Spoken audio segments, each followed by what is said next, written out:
All right, so the first exercise I want you to work on is actually going to involve turning your foot side to side like a windshield wiper. We did this in the clinic. I'm going to sit down and show you. What I want you to do is feet flat on the ground. Don't move your thighs. You can even kind of put your hands in between your knees if it helps you to not move your thighs. And then from there, slide your foot in without lifting your big toe. And then bring it back to center. And you can do the other side too if you want. All right? So the goal here is to turn your foot in as far as you can without moving your thigh and without lifting your toe. So foot stays nice and flat. Turn your foot in, hold it for a few seconds, and then you turn your foot back to center. All right? This is one of those exercises you can kind of throw in throughout the day, just kind of sliding your foot back and forth to kind of work on that shin bone mobility, because when that shin bone lines up more correctly with our foot and with our femur, better stuff happens into our plantar fascia. All right? So for that exercise, think about holding for 3 to 5 seconds and doing about 10 or 12 times. And that goes seamlessly into our next exercise. We want to make sure that every time that we stand up from a chair, our feet are straight. They're not turned out with the ankles kind of rolled in. We want our feet nice and straight, and then we want to stand up and sit back down. And that's our next exercise. So I don't want you to bother your knees. So if your knees start bothering you, I would say elevate your chair for this exercise, go a little higher. But I want you to think about push your butt back, lean your chest forward, and then stand up. So to make this exercise effective for your feet and not annoying for your knees, think about kind of taking a hingey based movement. So instead of standing upright like this, where the knees have to go really far forward, I want you to think about sitting back with your hips back and forth. So if I push my butt back and bring my chest down, my knees aren't as forward, so it shouldn't bother the knee on either side, and we're still getting the benefit of this exercise. So every time you stand, think about pushing your butt back a little bit and keeping those feet straight. That's going to be far more therapeutic for your foot and arch, and it's going to retrain it how to move again. Okay, I'm going to raise up the camera a little bit, so bear with me.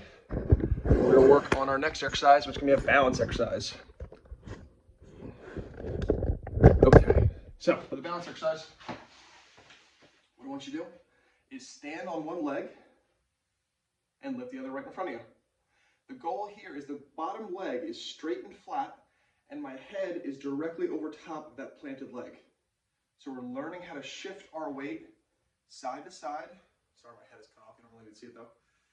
We're trying to shift our weight side to side and keep our foot planted straight and flat. So we're retraining our foot how to be stable and balanced and hold itself in the right position while we walk, instead of having that kind of really turned out position. So I'm going to go each way, hold it for about 2 or 3 seconds, really trying to ground the inside of my foot into the ground, head over top planted foot.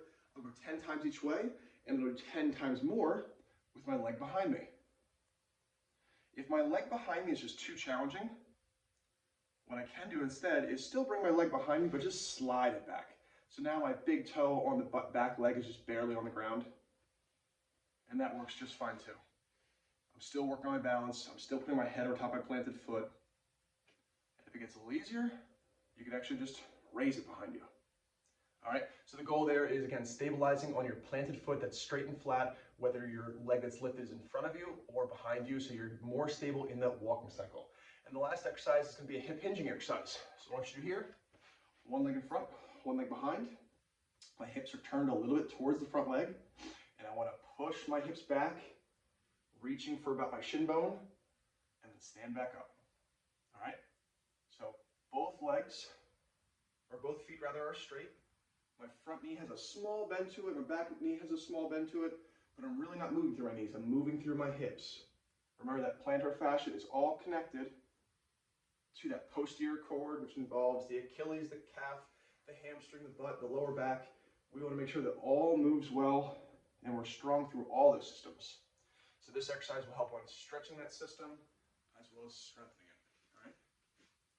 And the functional carryover here is when you do go to lift up anything from the ground, I want you to think about starting to keep your feet a little straighter and using those hips, right? So if you're picking up whatever have you, groceries, laundry, whatever have you, think about trying to use those hips a little bit more often. That'll take some pressure off the knees and strengthen up your plantar fascia. So for that hip hinging exercise with the leg in front, I want you to do about like 10 or 12 on the left, 10 or 12 on the right, holding the stretch position for about 2 or 3 seconds. Good luck.